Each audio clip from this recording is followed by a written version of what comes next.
Hello, everyone. You know, I've covered some high impact, in your face musicians on this show: Prince, Michael Jackson, Dawkins. I think it's about time we slowed things down a bit, cover a musician who's a little bit more subtle. Like the people of Los Angeles who spent many hours locked in automobiles chasing the fine white lines of the freeway, Jackson Browne's songs are insular and self-contained in their expression of personal emotions. Jackson Browne is not typically thought of as a video musician. His folk style and introspective lyrics don't quite mesh with the thrill-a-minute world of early MTV. And yet, for one album, Jackson decided to venture into the land of the video, and he did so with his usual grace and candor. Oh, who am I kidding? There's Weird Alien Kids.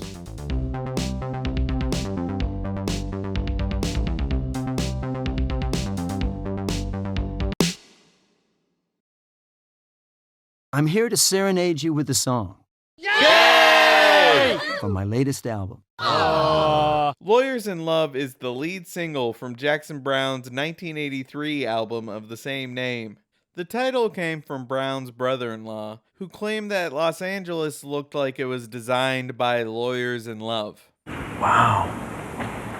Not bad. Browne rented a warehouse in downtown LA, where the band rehearsed and recorded the song. After the success of his previous album Holdout and single Somebody's Baby from the film Fast Times at Ridgemont High, Jackson Browne decided to take his music in a new direction. You think that the storage facilities for all these nuclear waste are really technology, like locks, little bunkers and stuff? What it is a pickup truck, a forklift, and a bunch of tin cans in a ditch. Jackson had been heavily involved in movements against nuclear power, organizing the Musicians United for Safe Energy, and performing at the No Nukes concert after the accident at 3 Mile Island. But he had never gotten political with his music, choosing instead to write more introspective, emotions-based songs. But this was all about to change on Lawyers in Love. Doesn't everybody enjoy the disembodied limb rock showcase? Whoa! Check out these special effects, man. Guys, didn't I just do Aliens? No, I swear it was like a month ago. I feel like I'm going crazy. How many people do you think watched this video on MTV with this exact same expression on their face? Wait. An 80s era satire criticizing consumerism and propaganda for making people complacent and ignoring the world around them, and also Blue Aliens. John Carpenter directed this, didn't he? I like that they recreated the album cover, but that doesn't excuse the cheesiness. Wouldn't the lawyer be facing the other direction if this is supposed to be a reflection? Am I being too nitpicky? Gotta love that 80s Soviet paranoia. I see they bought the Russian leisure stock footage package.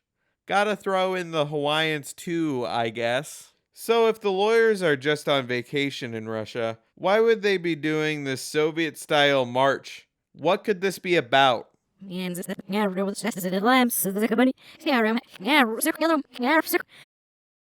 made a conscious effort to change from exclusively writing in a narrative. I made an effort to learn to write about other things too, and to learn to talk about things that concern all of us.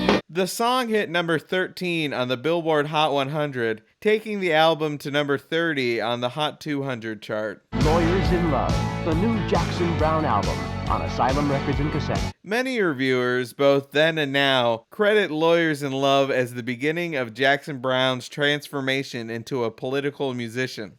And in Lawyers in Love, God's interplanetary travelers discover Americans waiting for World War III, shoveling down fast food in front of the television. All told, it's an unusually whimsical lyric from a man not noted for his sense of humor. I think there are a couple different definitions of patriotism, and for most of my life, patriotism has been something that has really sort of been given a bad name by the shallow, sort of jingoistic, sloganeering, and sort of very, very patronizing attitude and commercializing. Brown called this song a political satire based on the delusion in the United States that there would be nothing in the world if there were no Russians. While it's true that this is his first foray into politics via song, it's not really clear what he means by it. The first verse criticizes people who are so checked out of reality that they miss what's going on around them.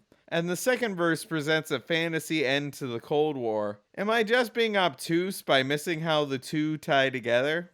I often am asked about music and politics, and I answer, but it's actually not something I said, it's something Little Steven said, which is, what is more personal than your politics?